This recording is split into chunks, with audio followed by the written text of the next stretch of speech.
with Student Services, and I'm really excited to be here today to present to you Pinterest, which some of you might already be familiar with. If you're on Facebook, maybe you use it as a social tool to connect with your friends. I'd like to give you guys an overview of what Pinterest is and then explore some possibilities of how we might be able to use it in academia and in our professional lives. If you're not familiar with Pinterest, you might be asking yourself, what is it?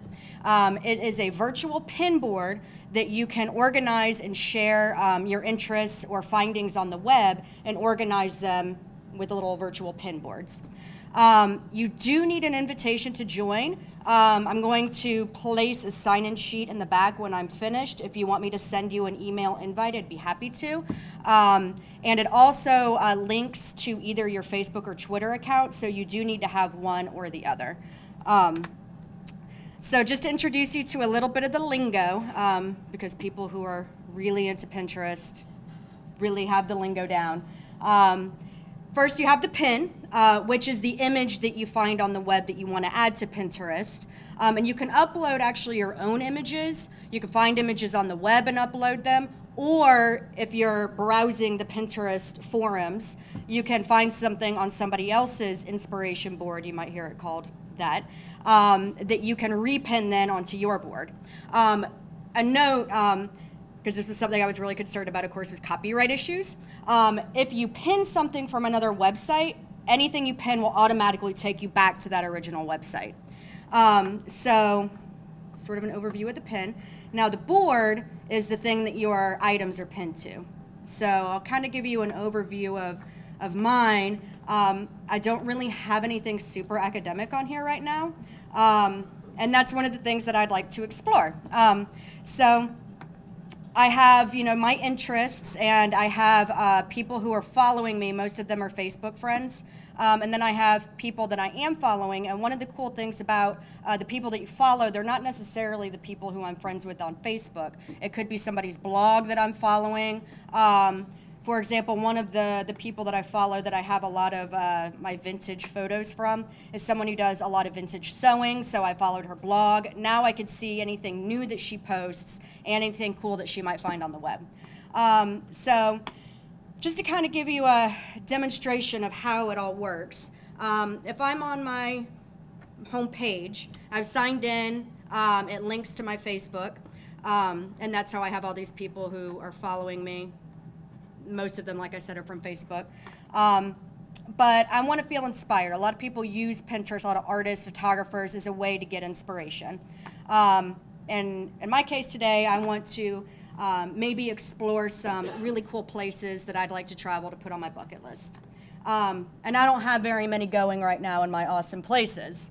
But I do know that Lori Vliegen, who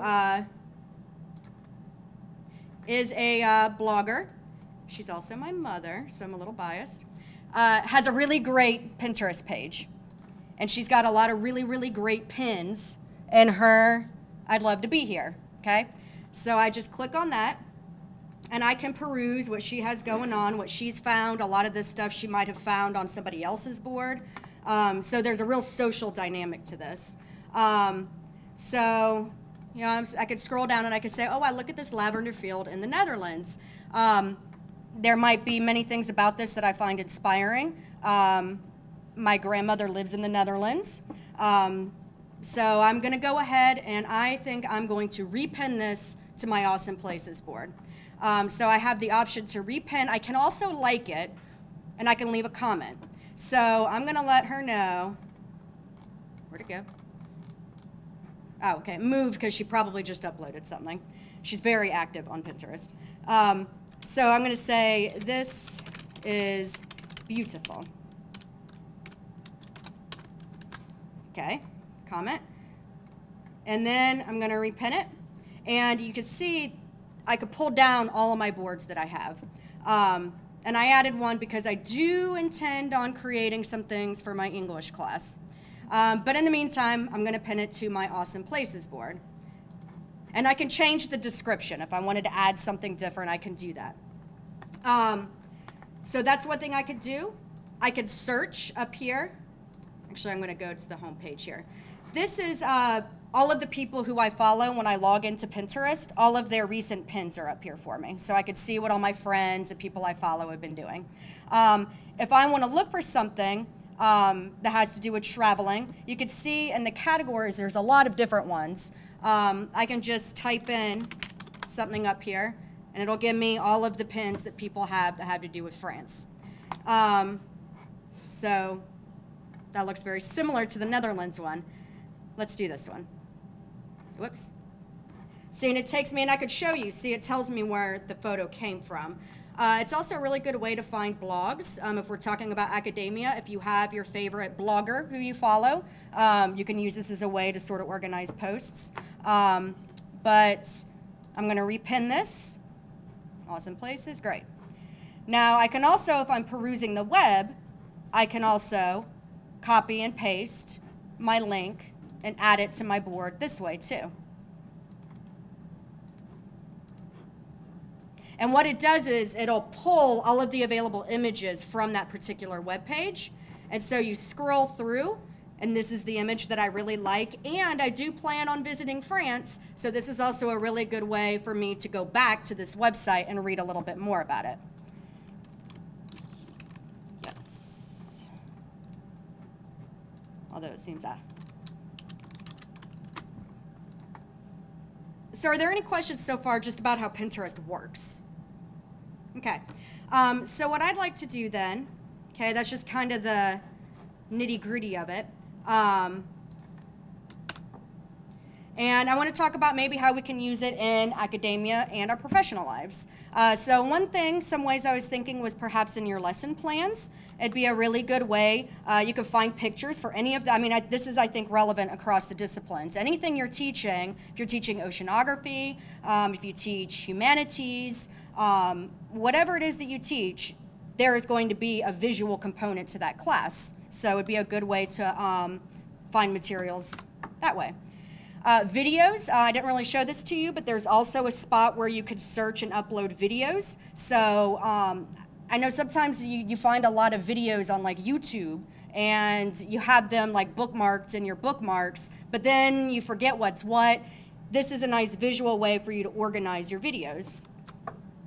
Or if you upload, as some instructors have their own YouTube pages, okay? Because this is collaborative, you can have a board of all of your videos, your instruction on YouTube, and encourage your students to go and view it, because you don't have to be friends with your student on Facebook in order for them to be on Pinterest, okay? You could find links that maybe other people have. Like I said, if you're searching, following your favorite blogger, that person is going to have a picture from a website that you can then go back to and perhaps find a useful link. And then find materials, I was thinking like graphs, anatomy, and physiology type things, periodic tables, posters, etc.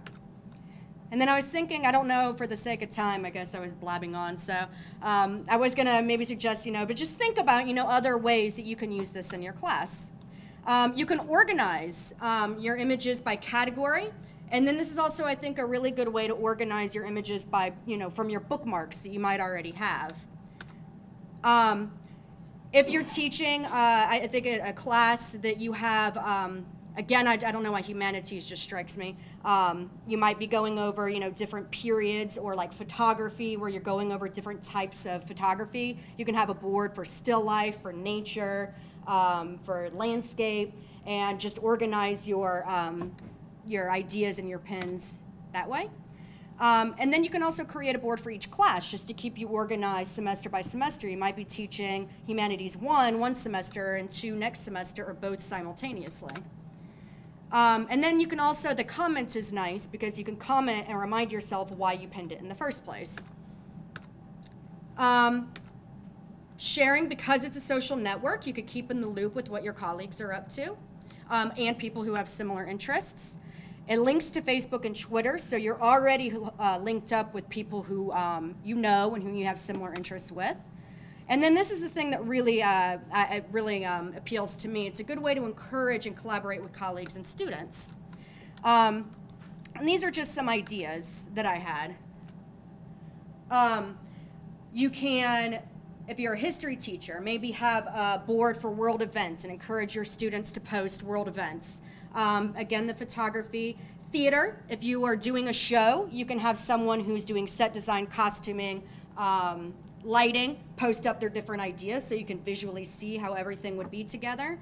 If you teach meteorology, maybe encourage the students to post natural phenomena that maybe they've witnessed. Other students can comment on it.